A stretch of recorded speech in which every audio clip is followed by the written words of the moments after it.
নমস্কার সবাইকে। The Indian বংস চ্যানেলে আমি অর্পিতা আপনাদের সবাইকে স্বাগত জানাচ্ছি। এই দিনটি ছিল আমাদের বাড়ি ফেরার অর্থাৎ ব্যাঙ্গালোর থেকে ওয়েস্ট বেঙ্গলে ফেরার দিন। আমরা যথারীতি সময় মতোই এসএমভিটি রেলওয়ে স্টেশনে পৌঁছে অপেক্ষা করছিলাম ট্রেনটি ছাড়ার। ট্রেন ছেড়েছিল ঠিক 11টার সময়।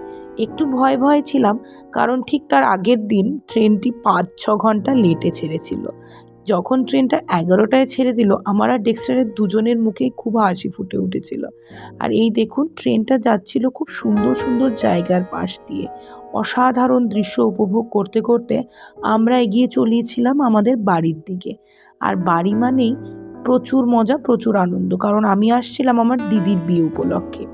এই জায়গায় আমি যখন ট্রেনের পাশের দৃশ্য উপভোগ করছিলাম, আমার বর কিন্তু লম্বা একটা ঘুম লাগাচ্ছিল নাক ডাকতে ডাকতে। আর ওর নাক ডাকা দেখে আমাদের কো প্যাসেঞ্জাররাও হাসছিল। চিল্কা হ্রদের পাশ দিয়ে আমরা যাচ্ছিলাম ট্রেনে করে। চিল্কা হ্রদের গল্প বলতেই মনে পড়ে 2017-18 বাবা মায়ের সাথে এসেছিলাম শেষবারের মতো পুরী বেড়াতে। সেই গল্প একদিন পরেই বলবো। আর এখানে আমাদের লাঞ্চ প্রোভাইড করা হয়েছিল। লাঞ্চে ছিল একটা চিকেন থালি, যেটা আমাদের পড়েছিল ওই 200-220 মতন দাম।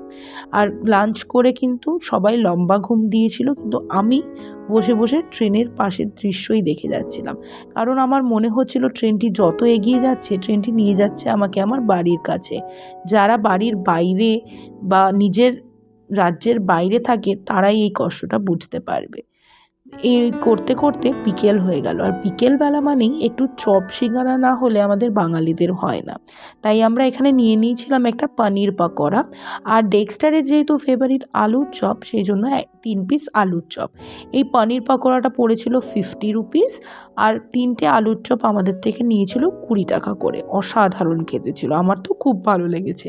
তারপর চপ, পনির পাকোড়া খেয়ে ডেক্সটার আবার একটা লম্বা ঘুম লাগিয়ে দিয়েছিল। তবে আমি কিন্তু ওই যে সেই বসে বসে ট্রেনের পাশের দৃশ্য দেখছি। আমার ছোটোবেলা থেকেই ট্রেন জার্নিটা সব থেকে ফেভারিট, সব জার্নির থেকে। কিন্তু হ্যাঁ, ব্যস্ততার জন্য ফ্লাইটেই আসতে হয় এখন বেশিরভাগ সময়টা। আর এই করতে করতে মেচেদাতে আমরা নিয়ে নিয়েছিলাম 2 কাপ গরম গরম ভাঁড়ের চা। ভাঁড়ের চা মানেই পশ্চিমবঙ্গ ঢুকে গেছে, ওই জন্য আমার আনন্দটা দেখুন। আমাদের দুজনেরই কিন্তু ভাঁড়ের চা খুব পছন্দের। ভাঁড়ের চা খেয়ে আনন্দ করতে করতেই দেখলাম হুট করে হাওড়া পৌঁছে গেল ট্রেনটা। নেমেই দেখছি একটা হলুদ ট্যাক্সি দাঁড়িয়ে আছে।